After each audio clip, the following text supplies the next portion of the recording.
علیکم ورحمت الله وبرکاتہ. یو ځل بیا تاسو ته په سمون لرنینګ اکاډمۍ کې ښه راغلاست ویم. منور سلیم زه یم، غواړم تاسو ته د خطاطۍ درس وړاندې کړم. په تیر درس کې د الف لیکل، د با لیکل او د نقطې لیکل زده کړه. په دې درس کې به د جیم لیکلو نه شروع کړو. د الف د لیکلو طریقه داسې وه چې اول داسې او اندازه یې د 15 ټکو قدر وه.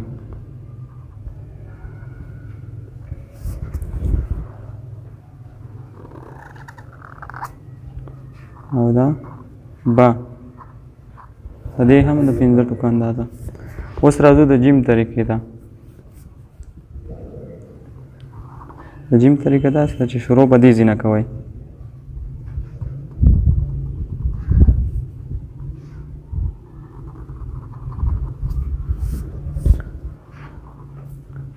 د دې اندازه 3 ټکي ده او داسې اندازه یې 4 ده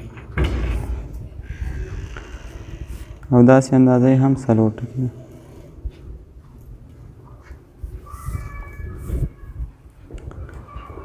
دا د جیم لیکلو اول داسې داسې. اوس راځو د دال لیکلو طریقې ته.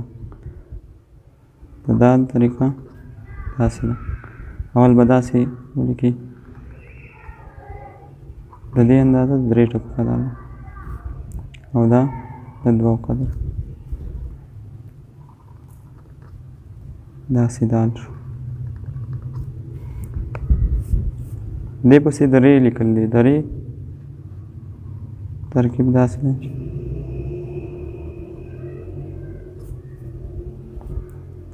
دا به داسې 1.5 ټکي قدر لیکي او دا د 3 ټکو قدر.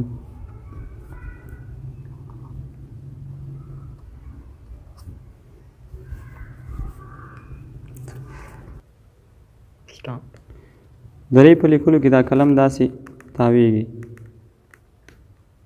دې ځای کې چې راځئ لږ لږ به لاس کې قلم تاوی داسې اخیره کې څوکه به یې داسې شي.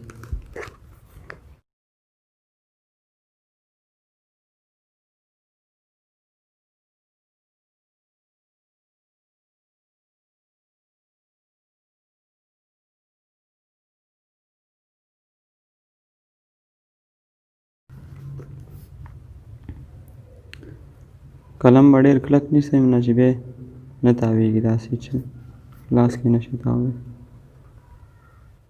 دا و د نن ورځې درس. راتلونکي حروف به تاسو ته په بله ویډیو کې وړاندې شي او د سمون لرنینګ اکاډمۍ چینل در سره سبسکرایب کړئ.